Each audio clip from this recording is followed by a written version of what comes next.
Ave Maria, cheia de graça, o Senhor é convosco. Bendita sois vós entre as mulheres, bendito é o fruto do vosso ventre, Jesus. Santa Maria, Mãe de Deus, rogai por nós, pecadores, agora e na hora de nossa morte. Amém. Pode sentar-se. Quem veio para a América para se divertir?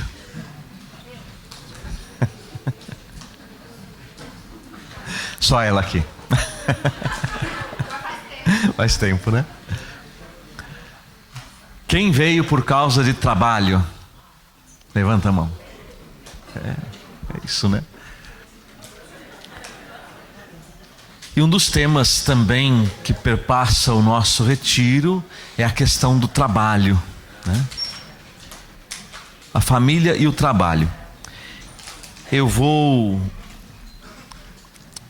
pedir assim licença para vocês de ler um pouco mais nessa palestra, porque eu reuni alguns trechos de alguns documentos do Papa João Paulo II, também Bento XVI, sobre o trabalho.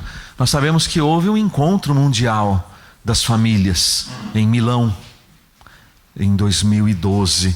Foi falado sobre o trabalho.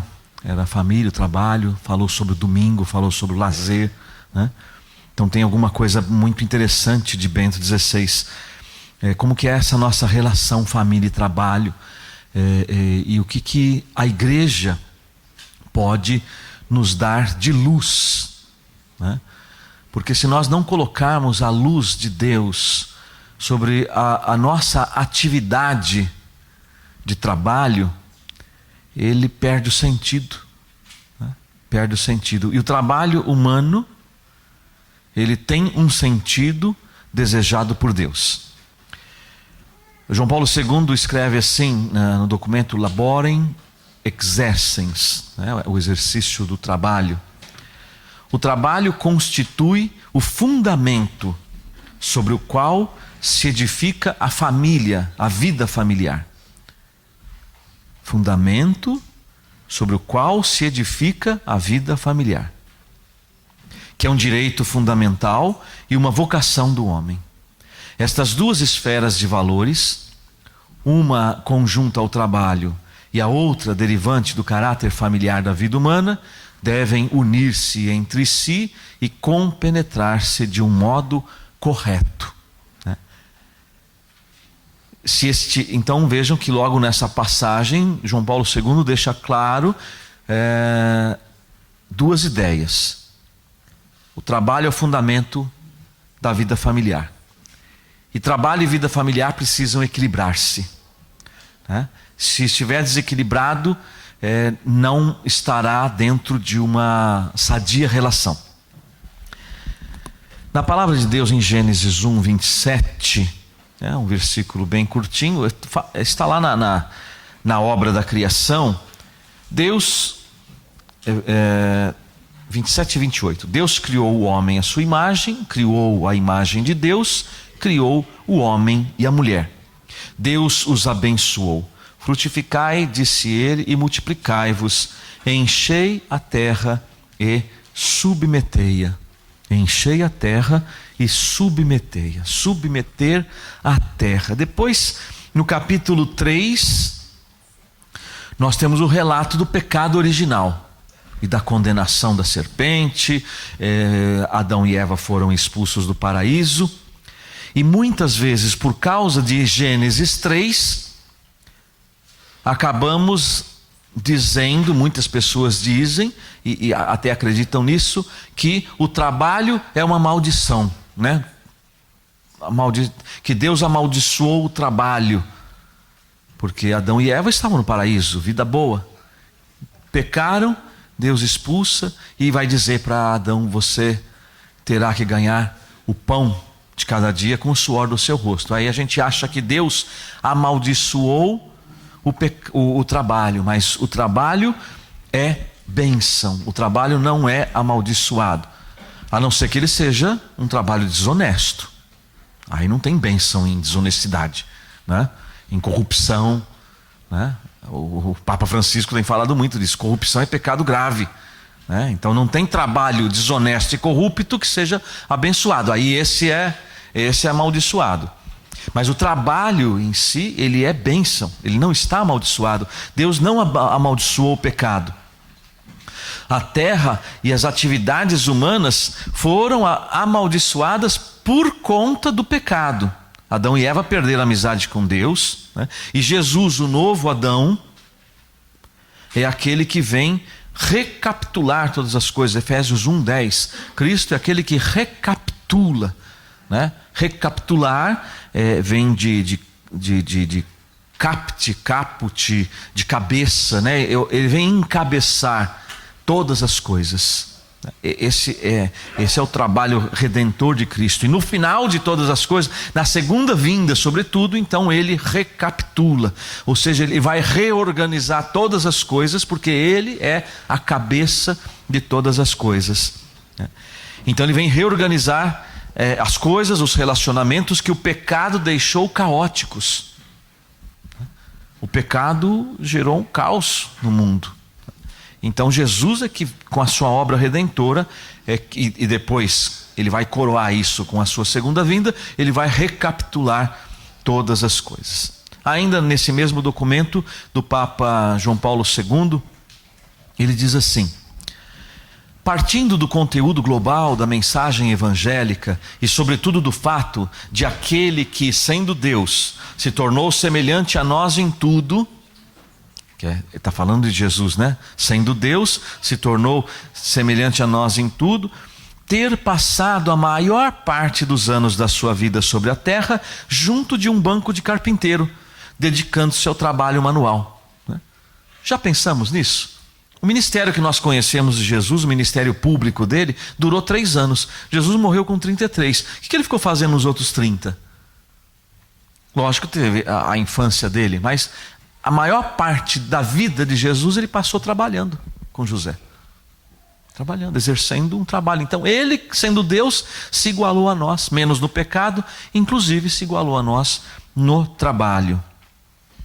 Esta circunstância constitui por si mesma o mais eloquente evangelho do trabalho. Olha que bonita essa expressão do Papa João Paulo II, né?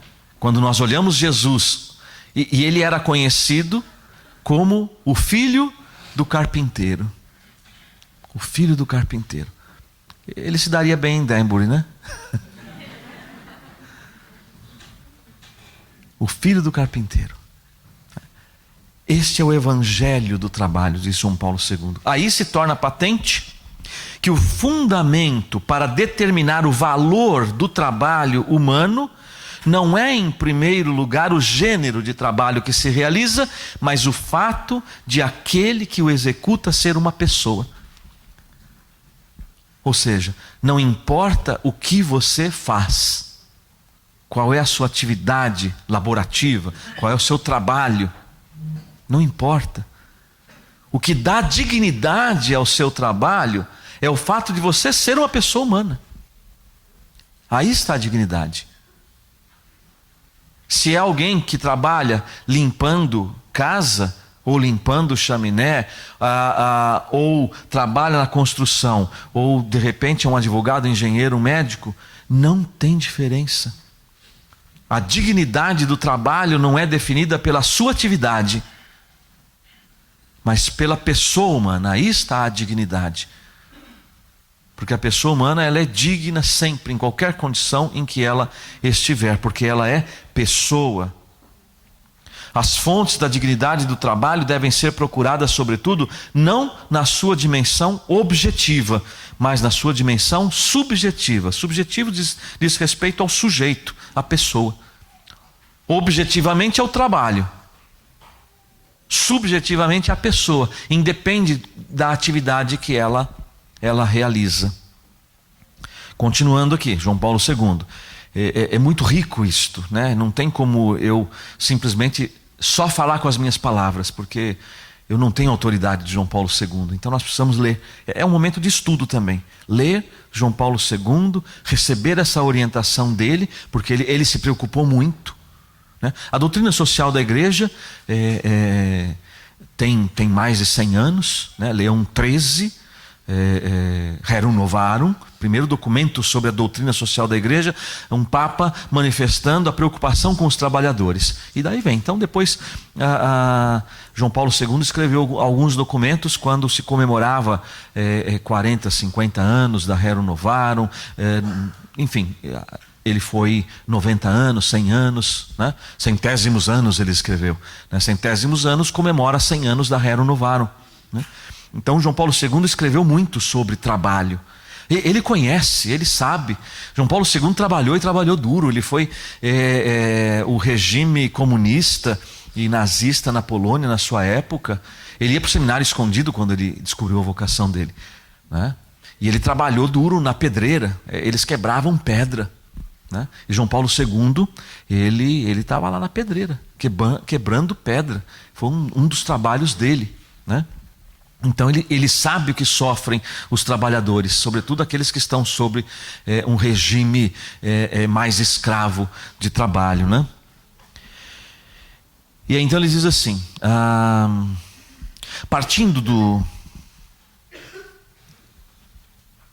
esta circunstância constitui por si mesma o homem tem sempre o direito de deixar o próprio país de origem. Olha, interessante. Diz alguma coisa para vocês aqui? É João Paulo II. O homem tem sempre o direito de deixar o próprio país de origem, por diversos motivos, como também de a ele voltar, e de procurar melhores condições de vida num outro país. Este fato, certamente, não anda separado de dificuldades de natureza diversa. Primeiro que tudo, ele constitui, em geral, uma perda para o país do qual se emigra. É o afastamento de um homem. Quando ele fala homem, é no genérico, tá? É homem e mulher. Que é ao mesmo tempo um membro de uma grande comunidade, unificada pela sua história, pela sua tradição, pela sua cultura, a qual parte para ir recomeçar uma vida no seio de uma outra sociedade, unificada por uma outra cultura e muitas vezes também por uma outra língua.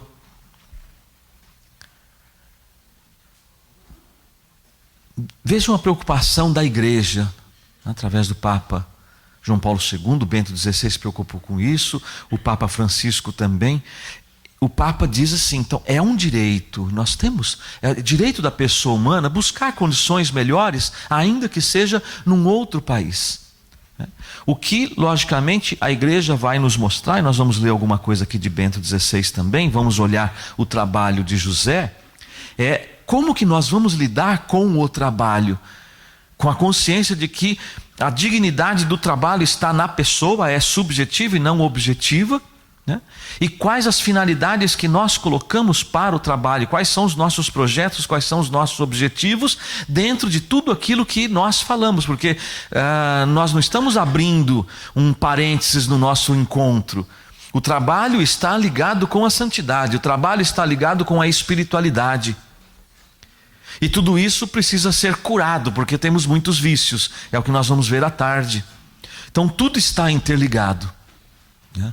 Qual é a motivação e qual é o valor, o peso que nós vamos colocar nas nossas atividades.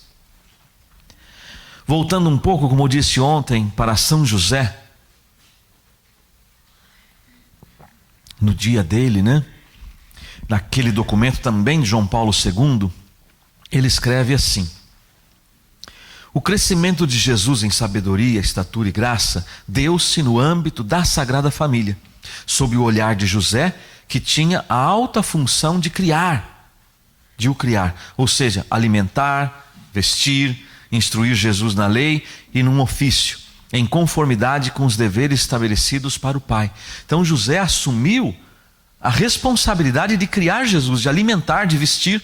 Não eram os anjos que vinham alimentar Jesus. Jesus era alimentado pelo trabalho de José. E depois, quando ele cresceu, ele também foi trabalhar com José.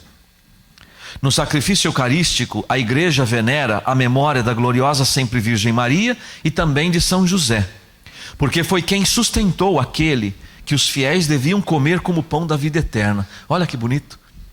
Aquele Jesus que foi crescendo, o corpo de Jesus que foi sendo alimentado pelo trabalho de José, é o corpo que nós recebemos na Eucaristia. Então hoje, quando nós encerrarmos o nosso encontro com a Eucaristia, que o Padre nos disse ontem, nos presenteou com a missa ao final do encontro, nós vamos comer o corpo de Cristo, corpo, sangue, alma e divindade, e precisamos lembrar, esse corpo foi aquele que trabalhou.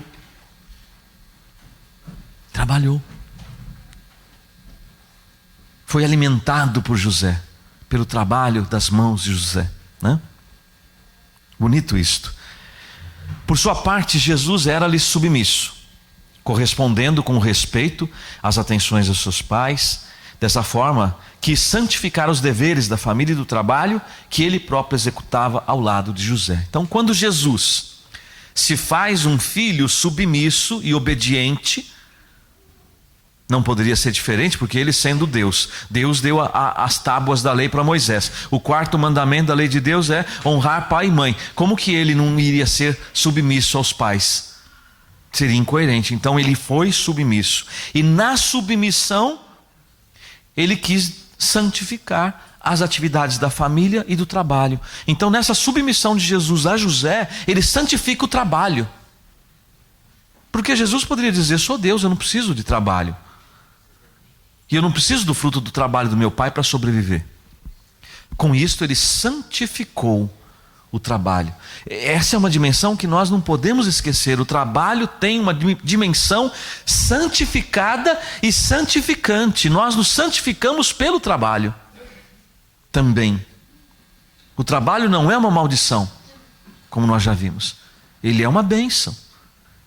E nós temos que fazer dele uma bênção, ainda que não ganhemos o que nós gostaríamos de ganhar. E graças a Deus não ganhamos, porque se a gente ganhasse o que quisesse ganhar, a gente perdia a vida. Ou não? Ou alguém aqui não gostaria de ganhar $50 mil por mês? A gente perde, a gente vê isso.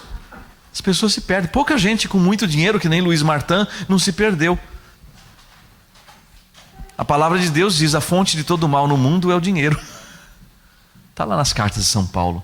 A fonte de todo mal no mundo é o dinheiro. Não significa que o dinheiro é mal, mas a fonte. O que se faz com ele, o que se almeja com ele, né? Isso tudo tem que fazer parte da reflexão de como santificar o nosso trabalho e de como nós nos santificarmos, que nós estamos falando de santidade da família também, como nós nos santificarmos através do trabalho. Ainda um pouquinho de João Paulo II no documento de São José. A expressão cotidiana deste amor na vida da família de Nazaré é o trabalho. Olha, o trabalho é uma expressão de amor. O texto evangélico especifica o tipo de trabalho mediante o qual José procurava garantir o sustento da família, o trabalho de carpinteiro. Esta simples palavra envolve toda a extensão da vida de José. Para Jesus, esse período abrange os anos da vida oculta, de que fala o evangelista. São 30 anos. A gente tem que pensar um pouquinho o que aconteceu na Sagrada Família em 30 anos que a Sagrada Escritura não fala. Fala do nascimento, fala da gravidez de Maria, da fecundação, o nascimento de Jesus, a apresentação de Jesus no templo, a fuga para o Egito. Depois Jesus some, aparece aos 12 anos, e aí quando aparece ainda se perde, no templo. E depois só aparece com 30. Então tem muita vida aí, são 30 anos. 30 anos. O que Jesus fez? O que Nossa Senhora fez? O que São José fez nesses 30 anos? Eles viveram uma vida de uma família normal. Uma família que tem o divino presente, mas uma família plenamente humana. Então nós precisamos olhar e penetrar a vida da Sagrada Família para trazer, né? A Sagrada Família tem talvez muito mais a dizer para nós nos 30 anos da vida oculta de Jesus do que fora. Tem também, lógico, mas nesses 30 anos, o que nós podemos imaginar? Como que essa família vivia, né? Depois desceu com eles para Nazaré e era-lhes submisso, né? Lucas 2,51. Esta submissão, diz João Paulo II, ou seja, a obediência de Jesus na casa de Nazaré, é entendida também como participação no trabalho de José. Aquele que era designado como filho do carpinteiro tinha aprendido o ofício de seu pai legal. Se a família de Nazaré, na ordem da salvação e da santidade, é exemplo e modelo para as famílias humanas, é-o analogamente também o trabalho de Jesus ao lado de José, carpinteiro.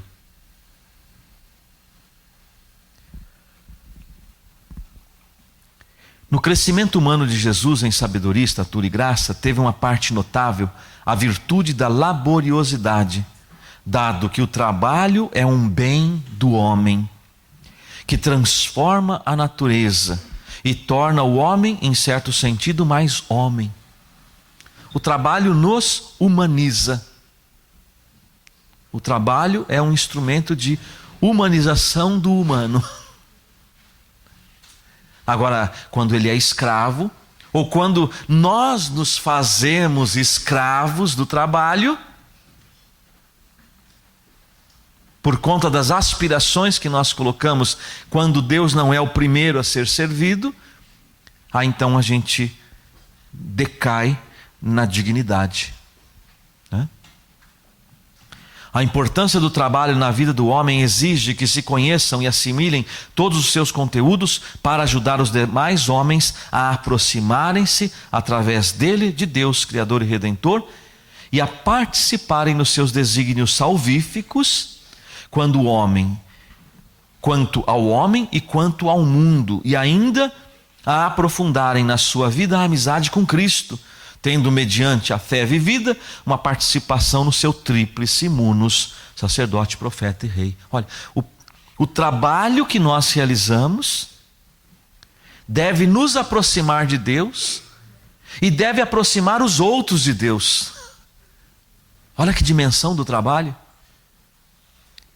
E deve aumentar em nós a amizade com Deus por causa dessa proximidade. Alguém já tinha pensado sobre isso, sobre o seu trabalho? Ou é somente isso? Lá vou eu, mais um dia, né? Não vejo a hora de voltar para casa, não aguento mais, não sei o quê, não vejo a hora de tirar férias, não vejo a hora de chegar sexta-feira, e não sei, né? E aí por causa dessa loucura toda, na sexta-feira, em vez de fazer jejum, aí vai tomar cerveja, vai comer, vai não sei o que, comemorar, porque já não aguenta mais a semana toda. Aí a gente inverte tudo, né? Aí fica tudo um caos. E a gente não sabe por quê, às vezes culpa Deus, né? Trata-se, em última análise, da santificação da vida cotidiana. Olha, Luiz e Zélia, santidade no cotidiano. No que cada pessoa deve empenhar-se, segundo o próprio estado, e que por ser proposta, e que pode ser proposta apontando para um modelo acessível a todos. São José é o modelo dos humildes. Aqui João Paulo II usa uma frase de Paulo VI que eu gosto muito. São José é o modelo dos humildes, que o cristianismo enaltece para grandes destinos. É a prova de que, para ser bons e autênticos seguidores de Cristo, não se necessitam grandes coisas, mas requerem-se somente virtudes comuns, humanas, simples e autênticas. É o que nós encontramos em José. Queremos ser bons seguidores de Cristo? Imitemos São José. Não há necessidade de grandes coisas. Virtudes comuns, humanas, simples e autênticas. É o melhor caminho para a santidade da família.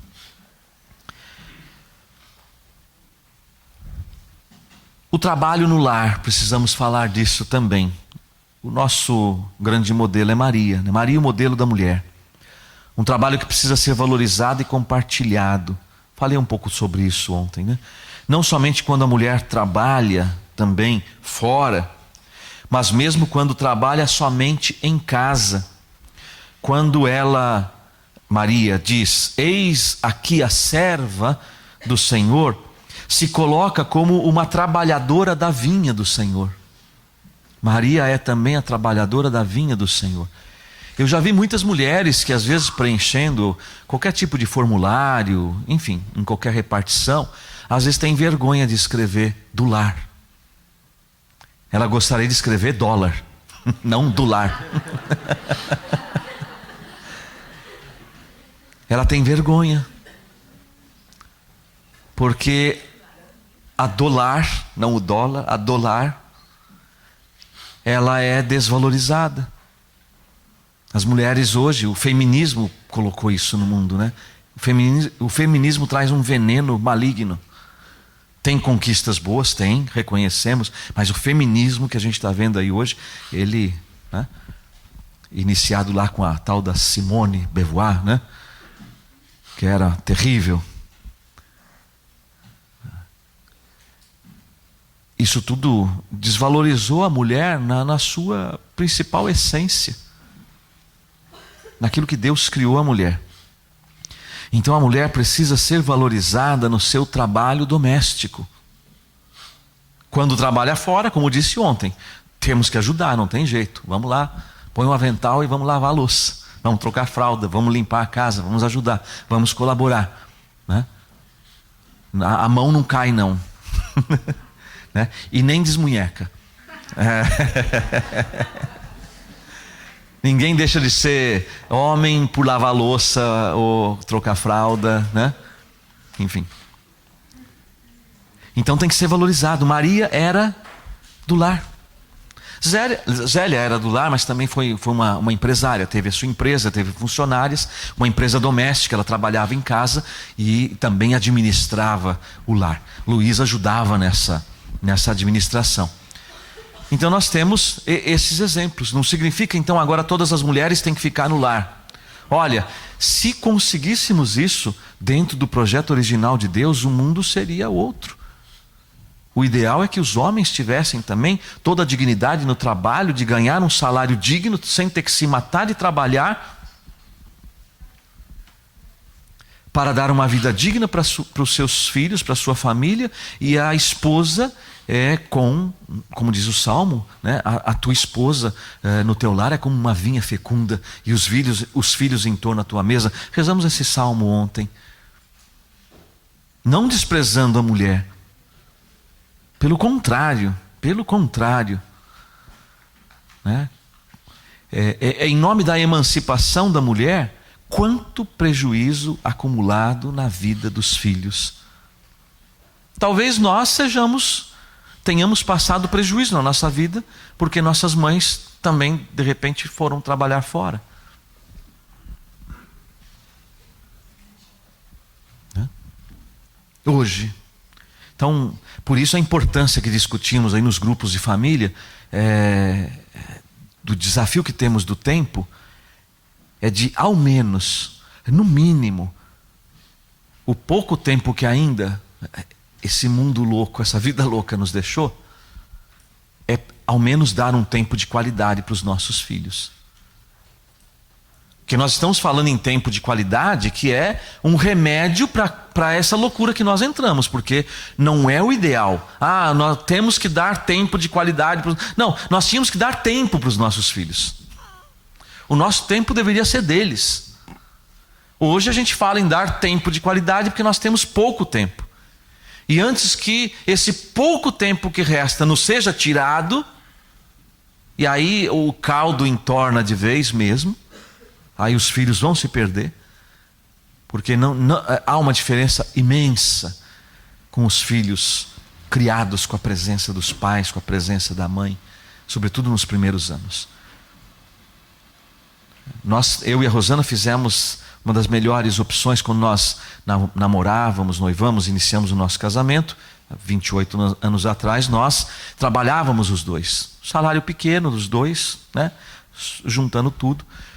Quando nasce a Regina, a Rosana era funcionária pública, Tribunal de Justiça. Ela pediu exoneração. O nosso discernimento foi ficar com a filha. E como é que vai fazer? Ela tinha um salário maior que o meu. Mas era o que Deus nos inspirava naquela época. E nunca faltou. Sempre uma vida simples, mas digna. Nunca faltou. Nunca. Deus, nesse abandono que a gente falava, da entrega, da confiança na providência divina. E assim foi. Não digo que vocês têm que fazer a mesma coisa, mas apenas para a gente ver como que Deus vai agindo, como que Deus vai abençoando. Mas o mais importante de tudo isso é o que já foi lido aqui. Qual é a consciência da dignidade que você tem de você para exercer qualquer atividade que você exerça, e tendo a consciência de que essa atividade precisa ser santificada, e ela precisa ser santificante para você.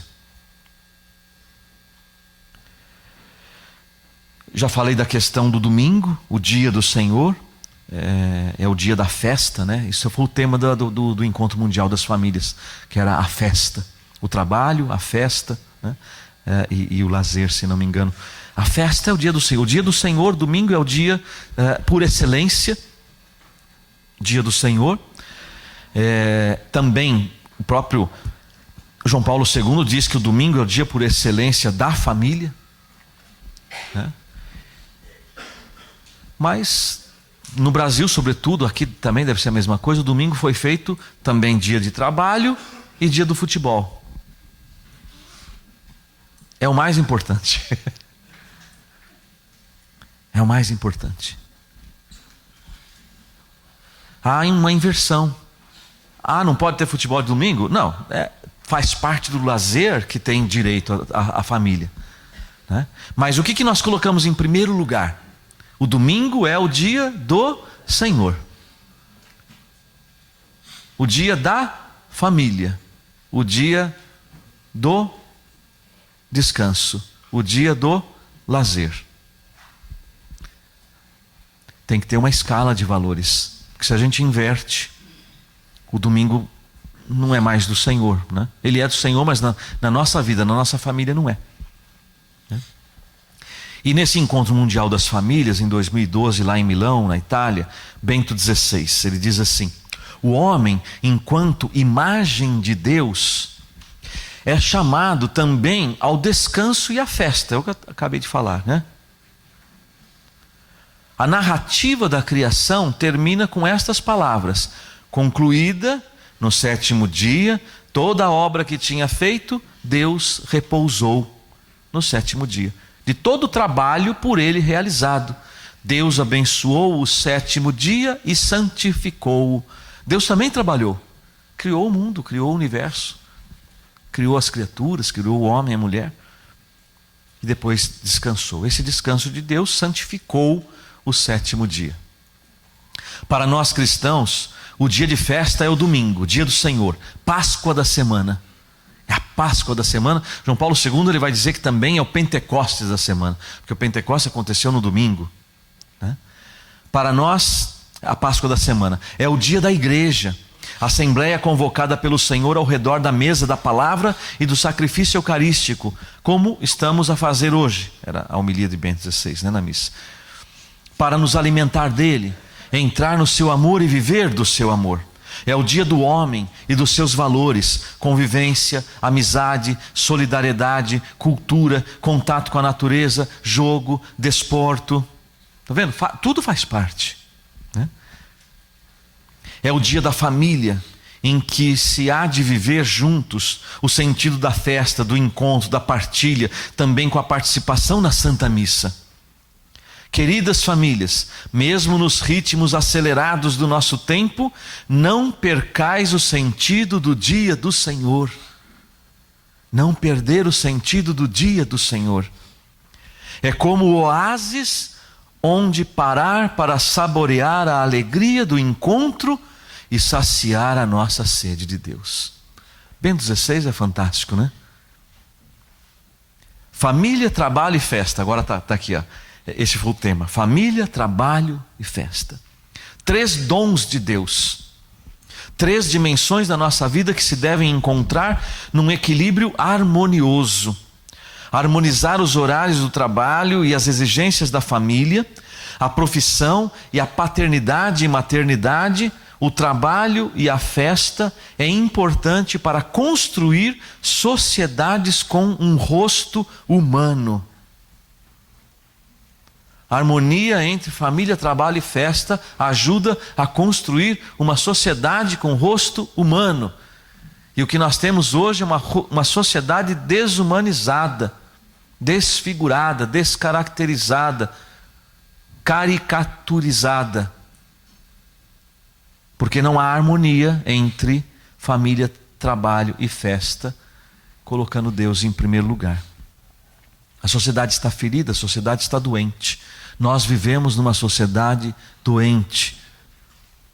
E essa sociedade doente pagará, já está pagando e pagará mais caro o preço, as consequências das suas escolhas.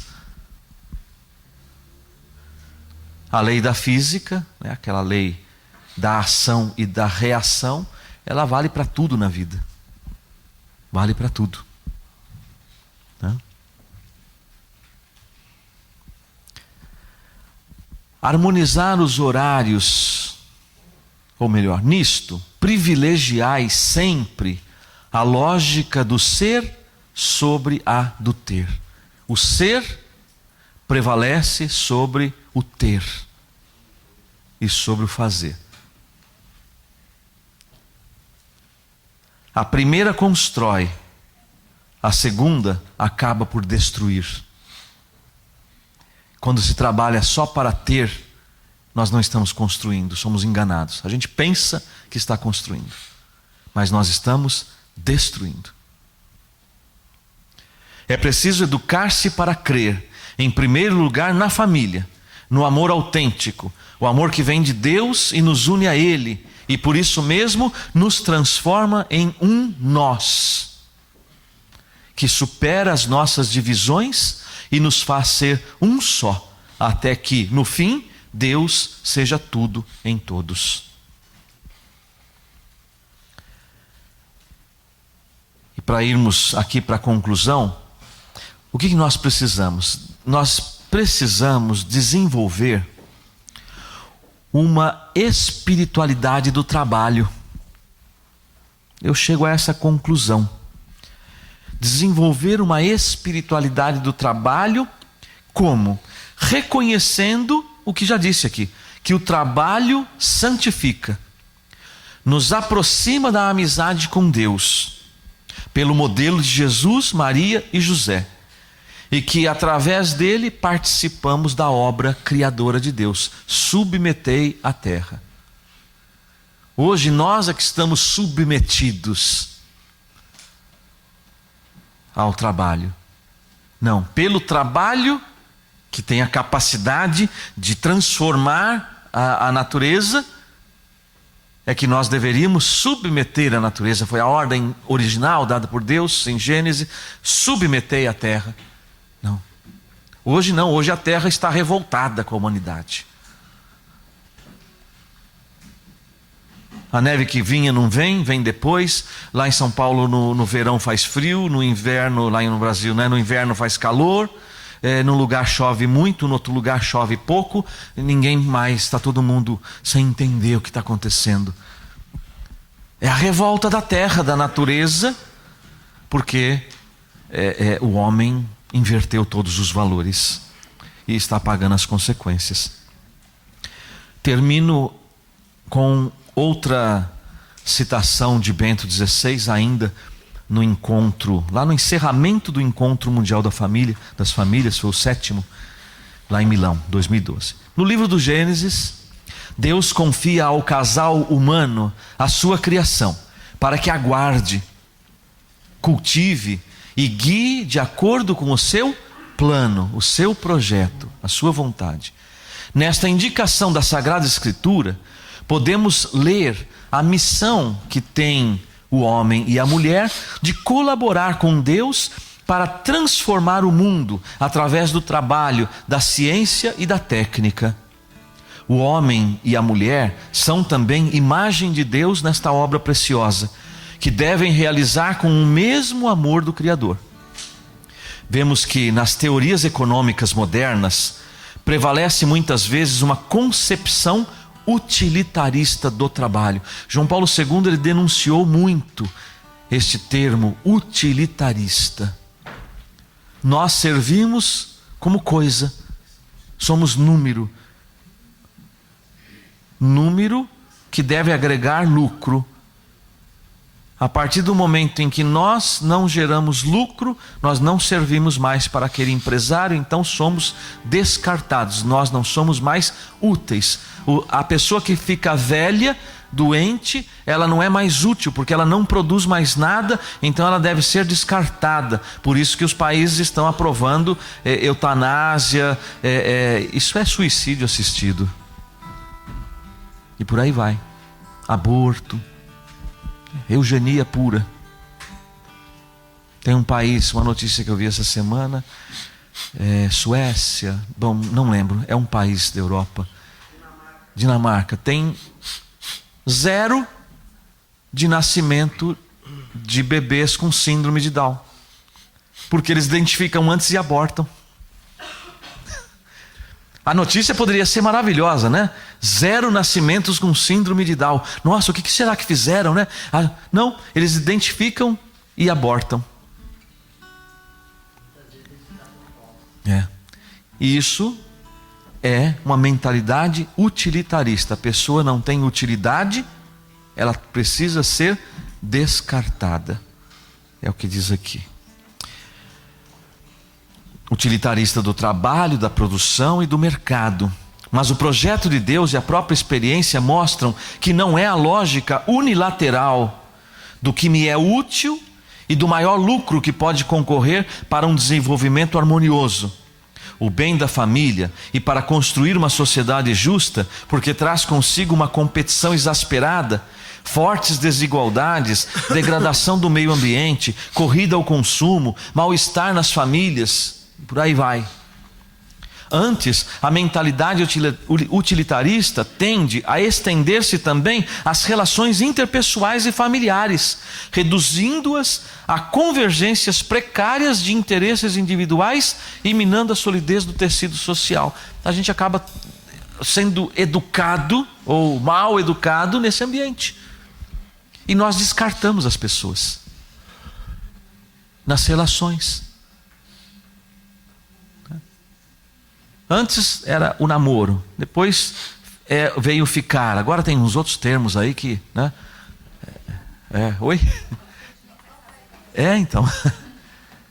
Por quê? O que é o ficar? Você fica, usa e joga fora. Isso a gente faz com papel higiênico, né? Ou alguém reutiliza. Você joga fora. Chupa uma laranja e joga o bagaço fora, a casca. É um sentido utilitarista. O amor acabou, separa, pega o outro. Aquele ali vai acabar também, ou não vai ser mais útil para mim, para as minhas realizações, para os meus prazeres. Aí eu troco, e aí então eu vou trocando. Não é a dinâmica global, né, da Globo, das novelas da Globo lá no Brasil. É a dinâmica. Gerações foram educadas com essas malditas novelas. Que é inadmissível entrar no lar de um católico. A gente peca contra o batismo se assiste umas porcarias dessa. Eu não sei se depois vão lá na confissão, no confessionário, confessar para o padre. Padre, assistir novela, pecado grave. Penitência dura. Não contristeis o Espírito, não entristecer o Espírito Santo que habita em nós. A gente vai jogando lixo para dentro. Nós somos templos vivos do Espírito Santo. E a gente vai jogando lixo. Mas depois eu vou falar sobre isso à tarde. Então, quando nós olhamos para José, para Maria, para Jesus, para Luiz, para Zélia, nós temos uma outra concepção de vida, de trabalho, de natureza, de Deus, de espiritualidade. Isso até chega a nos espantar. Como que a humanidade se desviou tanto desse caminho? Como que a humanidade se desviou tanto do projeto original de Deus? O projeto original de Deus está aqui, a humanidade está lá em Plutão. Ela desviou completamente. Quem é que pode voltar para o plano de Deus, se não as famílias católicas, as famílias cristãs? Como eu disse ontem, lares de fé viva e radiante, catecismo, e células de resistência. Ninguém mais no mundo. Como diz o Chapolin, quem poderá nos salvar, né? Quem poderá nos socorrer? Somos nós mesmos. Lógico, com a ajuda de Deus. São as famílias. Quem pode salvar as famílias? As famílias. As famílias. A família curada, ela cura as famílias enfermas. E hoje uma grande ferida está na área do trabalho. O desequilíbrio. Vamos rezar cantando.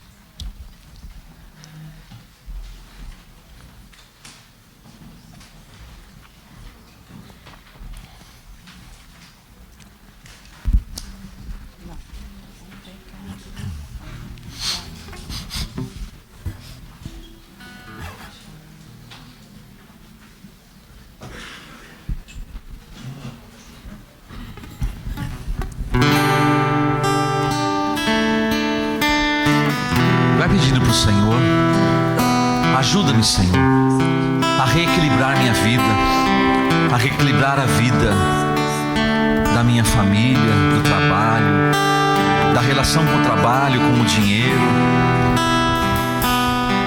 Vamos pedir ajuda do Senhor, só Ele pode nos ajudar.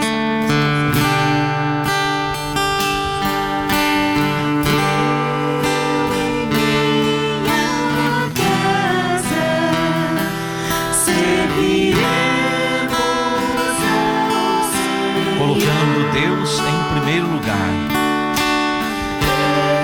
Eu em minha casa serviremos ao Senhor.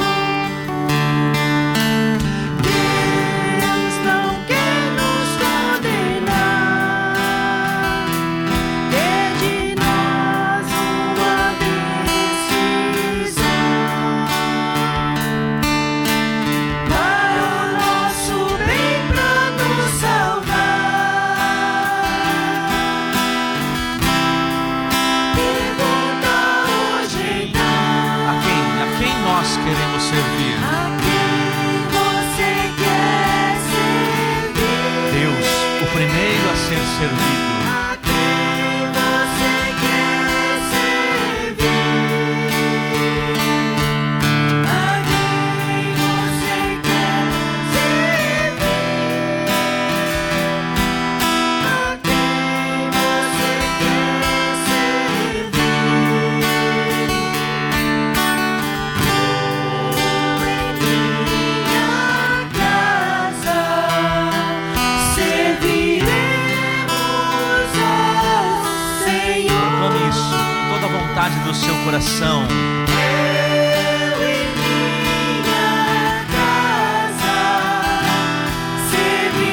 serviremos ao Senhor. Faça desse o seu compromisso com o Senhor. Pecado nos domina e de Deus nos santifica. É preciso decidir, sem de Deus não me enganar. A quem você quer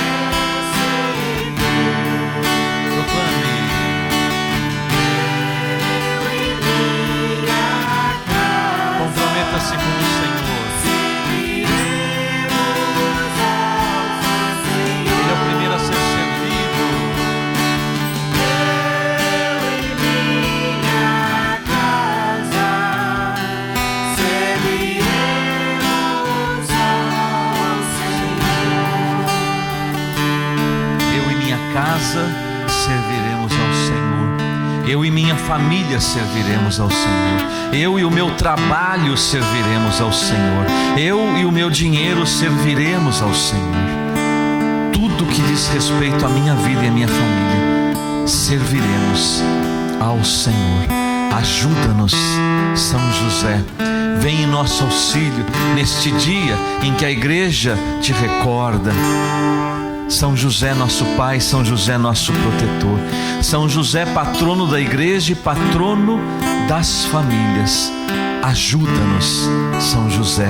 São José, rogai por nós. São José, rogai por nós. São José, rogai por nós. Amém.